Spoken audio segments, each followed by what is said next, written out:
Hermano, ¿has llegado a pensar en regresar al pecado del cual saliste alguna vez? Últimamente tu carne ha deseado hacer lo que antiguamente hacías, lo cual es cosa horrorosa para Dios.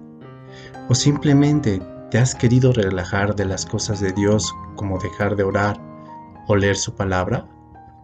Creo que todos hemos llegado a pasar por algo igual o algo similar, y dejamos nuestro primer amor para pasar a la desidia espiritual. Nuestra mente nos engaña, ayudada de nuestros deseos, y empieza a envidiar nuestra vida pasada. Empieza a envidiar la vida de las personas mundanas que aparentemente disfrutan de la vida sin el freno de la conciencia que les diga que esto está mal. Y se desenfrenan en todas las orgías de la vida, como la comida, los deseos de los ojos, la pereza, la mentira y todos los pecados que Dios aborrece. Hay una persona en las escrituras, Asaf, un salmista, que pasó algo similar y escribió el Salmo 73 después de esto. Por el tiempo que tenemos no voy a poder leerlo completo, pero te exhorto a que lo leas. Te aseguro que te va a encantar, porque es algo que a todos nos ha pasado, al igual que a Asaf. Asaf es un músico principal y algunos salmos que por inspiración del Espíritu Santo él escribió. Espero que nos ayude a reflexionar un poco en nuestras vidas de cómo a veces nosotros queremos regresar al pecado. Él empieza el Salmo 73 en el versículo 1 con la frase: ciertamente es bueno Dios para con Israel, para con los limpios de corazón. Asaf está hablando de la misericordia de Dios. Ciertamente es bueno Dios, dice, pero habla que es bueno con ciertas personas, con las puras de corazón. Él ha de haber sido una de esas personas, ya que Dios habló por medio de él para escribir varios salmos, junto con muchos más israelitas. Yo siempre mencionó que él siempre tenía un remanente. Así que habla de esas personas que aman a Dios. En la actualidad son los hijos de Dios a los que él ama. Así que podemos decir que Dios es bueno con sus hijos, o con los salvos, o con los que Dios ha regenerado. Es lo mismo. Tú que estás oyendo este pequeño mensaje, ¿eres regenerado por Dios? Si no lo eres, busca de Dios a través de Jesucristo y arrepiéntete de tus pecados, y busca asesoría en esta iglesia. Si tú ya eres salvo, entonces ve las dificultades que se pueden pasar en esta vida siendo creyente y regresando o queriendo regresar atrás. Asaf inmediatamente después de que mencionó que Dios es bueno para con los limpios de corazón, habla de una condición que le sucedió.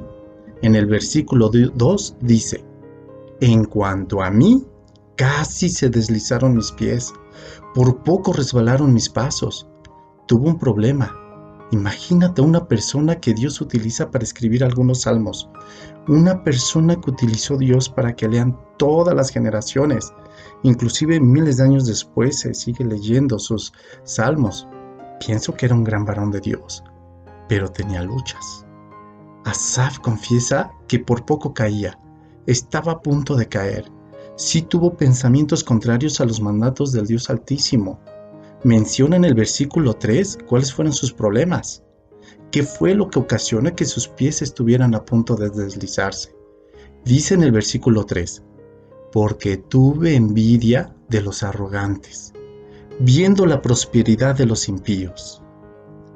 Asaf confiesa su situación. Él ve a los pecadores y tiene envidia de ellos. La palabra del Señor le empieza a ser insuficiente, y no porque la palabra de Dios sea insuficiente, sino porque sus ojos se empiezan a desviar de la ley. Sus metas empiezan a ser torcidas. Quiere lo que le deleita la carne, lo que es agradable a los ojos, las riquezas de esta vida. De los versículos 4 hasta el 12 empieza a explicar lo que vio en esas personas que no aman a Dios y que hacen lo que bien les parece. Empieza a enumerar lo que superficialmente se observa cuando tú ves a un pecador. Él ve que no tiene miedo porque son sanos y ven la muerte muy muy lejana. Observa que estas personas no sufren para ganarse la vida. Pareciera que todo lo que hacen es fructífero y no tienen que sufrir para obtener lo que quieren. y por lo mismo se ensoberbecen y son altivos, son altaneros y ven con desprecio a los demás y los ofenden. Dice Asaf que los deseos de su corazón impío se cumplen de estas personas, e inclusive se ponen en contra de Dios Todopoderoso y blasfeman en contra de Él. Asaf los envidia porque ve que nada les estorba para lograr las riquezas que desean. A partir del versículo 3 al 16, Asaf reniega de todo lo que ha sufrido por ser una persona recta. Ve lo que los malos hacen y lo que bien les va, entre comillas, y ve lo que él ha hecho y lo mal que le ha ido. En el versículo 13 dice con tristeza en esos momentos: verdaderamente en vano he limpiado mi corazón y lavado mis manos en inocencia. Híjole, se arrepiente de haber seguido al Dios Todopoderoso, al Dios Altísimo. ¿Eso te recuerda algo a ti, hermano? ¿Alguna vez has pensado que era mejor no haber conocido la palabra de Dios? ¿O has dudado de la veracidad de las Escrituras? Continúa diciendo Asaf en su enojo: he trabajado todos los días, dice él, y ha sido duro el trabajo, y al parecer no tuvo lo que él quería, solo sufrimiento en su trabajo y poca ganancia. Todo lo contrario a los que ofenden a Dios con sus palabras y actos. Y él medita en ello y sufre pensando en esto. En el versículo 16 dice: cuando pensé para saber esto, lo que acabamos de leer, fue duro trabajo para mí. Cuando pensó en eso, que los malos les iba bien y a los buenos les iba mal, a él le iba mal por haber lavado, dice él, sus manos, santificándose. Dice que fue duro pensar en eso. Fue difícil pensar en esto, dice, y muchas veces a nosotros es duro pensar en esto. Pensar si realmente vale la pena amar a Dios y obtener solo dificultades en la vida, enfermedades, problemas por causa de intentar obedecer las Escrituras. Deseamos divertirnos y no abstenernos de lo que todo el mundo hace, lo que el mundo dice y aparentemente en lo que el mundo se goza. Pero algo maravilloso hace Dios en nuestras vidas y nos sacude. En el versículo 17, en su misericordia, Dios le abre los ojos a Asaf y dice: hasta que, entrando en el santuario de Dios, comprendí el fin de ellos. Grande es nuestro Dios, cuya misericordia son para siempre. Hermano, no te olvides de Dios y ora por su misericordia. Dios nos hace entender la verdad de la vida en estas situaciones. Y en el versículo 17 le recuerda lo que Dios ha prometido siempre para los impíos. Dice el 17: ciertamente los ha puesto en deslizaderos, en asolamientos los hará caer.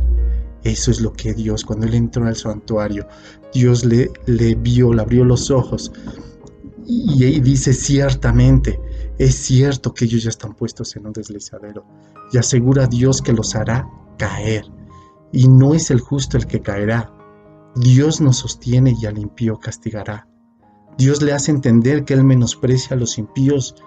En el versículo siguiente, Asaf, como coloquialmente dice, después de que esto entendió, como se dice vulgarmente, se da de topes en la pared, en su asombro por el entendimiento que Dios le da, y comenta en el versículo 21 y 22, dice: se llenó de amargura mi alma, y mi corazón sentía punzadas.